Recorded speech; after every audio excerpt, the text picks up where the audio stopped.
Number 23, written by Ceriann Parkhouse, copyrights reserved. It was Thursday, August 5th, 2004, around 3:30 p.m. My name is Ceriann, and I was 15, a lone wolf of a person, still am. Paint stained my hands, and at the time, an amateur writer. I recall that day well. There wasn't a cloud in sight. The sky a perfect shade of blue celeste.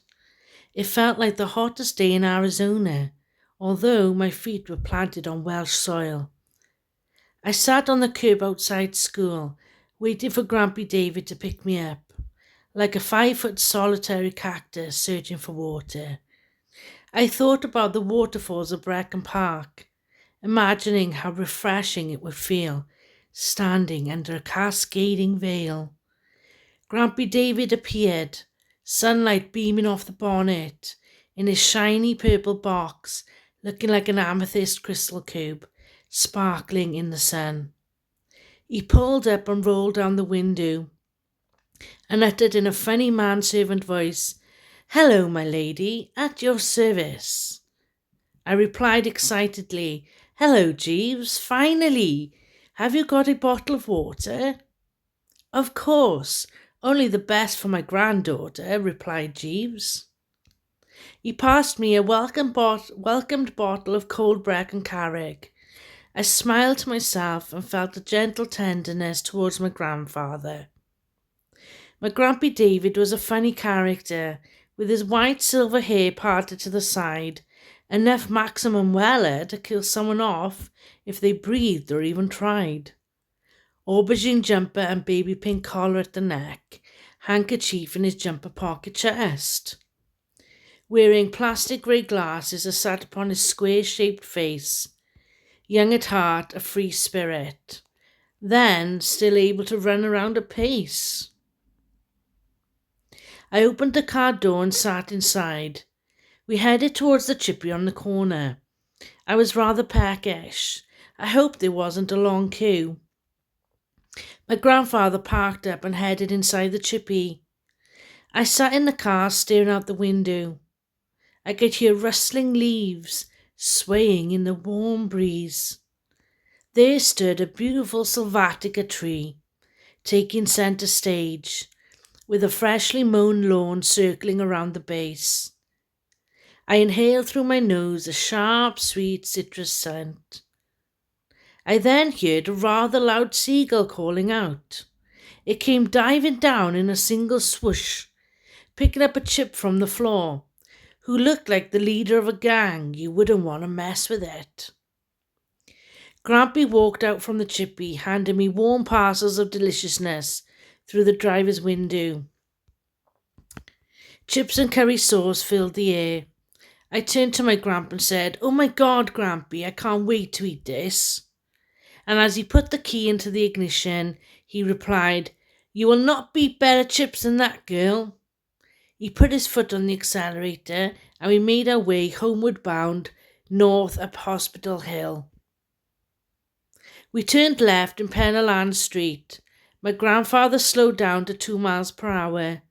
It was something he did often, creating a spectacle for the neighbours. I laughed in hysterics over it. He would often put his Gary Glitter tape into the cassette. Out came blaring, "Do you wanna be in my gang, my gang, my gang? Do you wanna be in my gang? Oh yeah." Driving very slowly in the Purple Turtle turbo machine, a regular occurrence.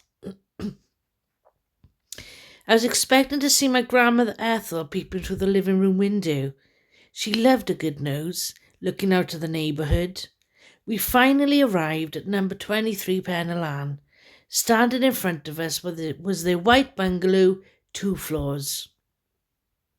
Luckily, the bungalow wasn't far from the chippy, and the food remained warm. I got out of the car holding the yummy paper parcels.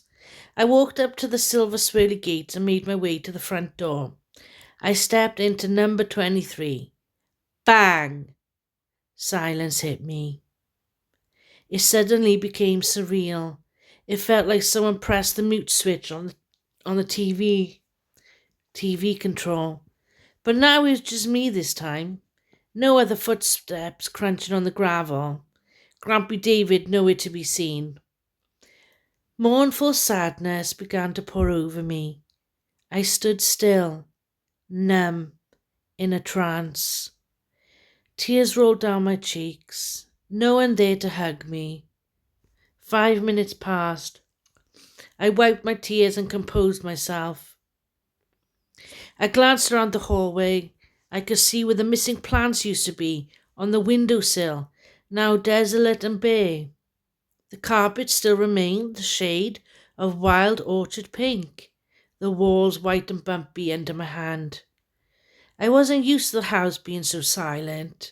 It was almost eerie. You could hear a pin drop. To my right fell a white net curtain, flowing like a waterfall along the landscape window. The secret veil hung between this world and the next, where I felt safe, loved, and content, stood between my grandparents and I.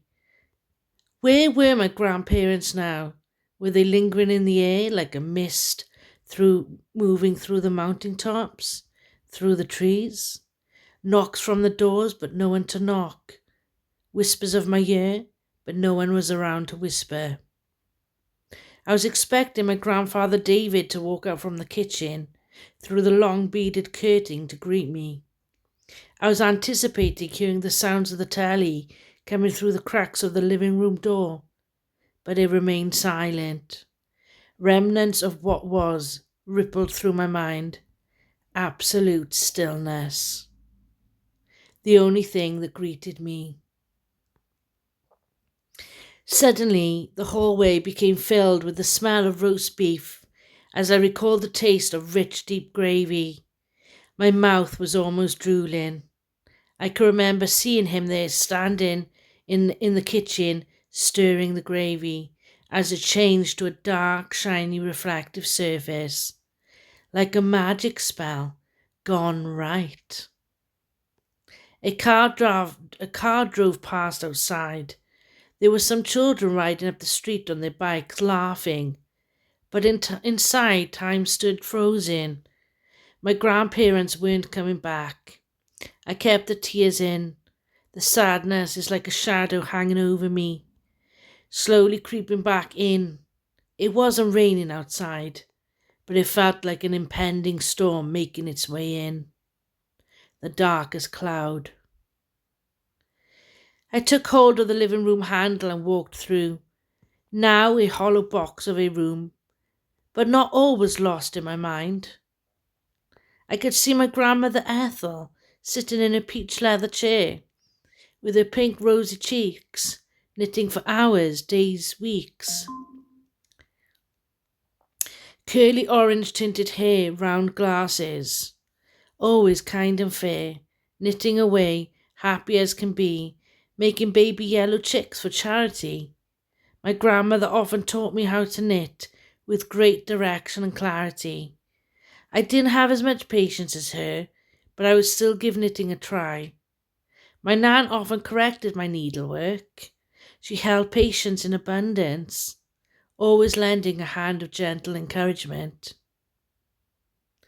Often my eyes would be on the telly, not the needles, distracted by the Eurovision Song Contest, one of our favourite shows.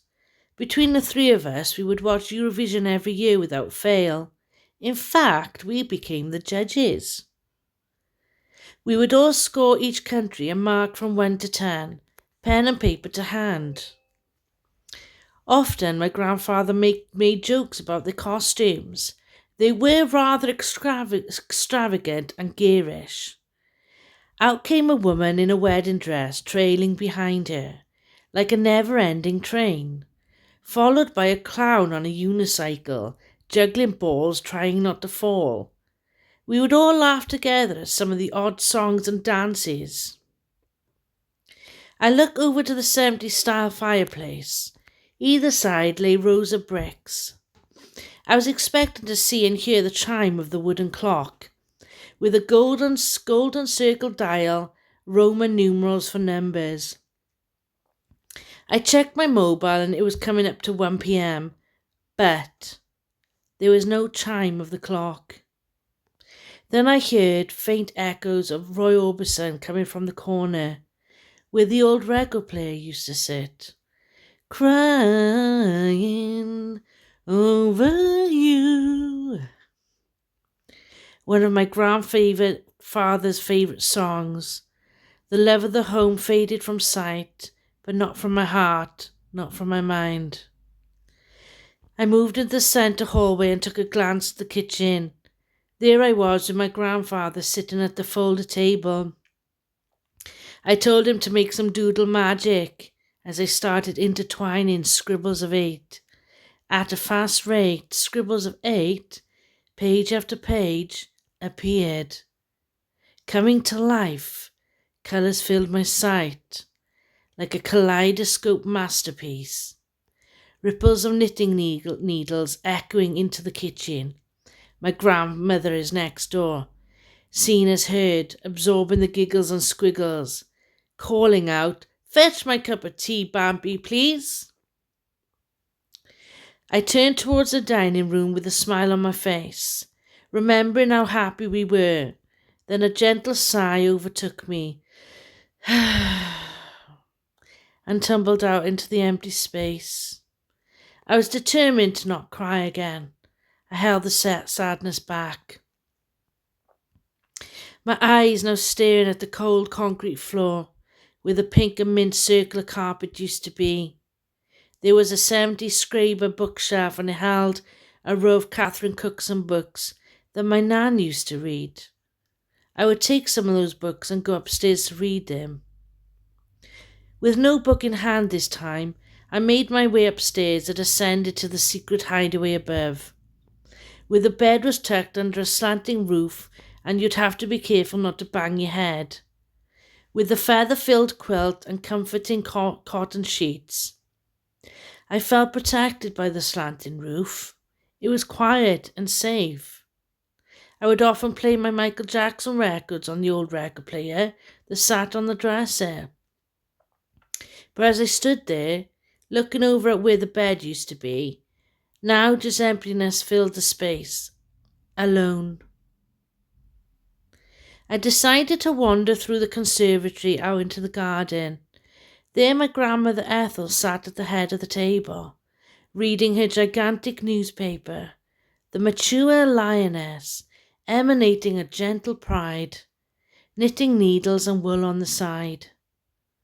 As I look over to my grandfather standing on the patio, turning sausages on the barbecue, scrumptious waves of smoky sausages rose into the atmosphere. My grandfather hummed away to the music, echoing from the conservatory. Pretty woman, walking down the street. The patio always made me giggle.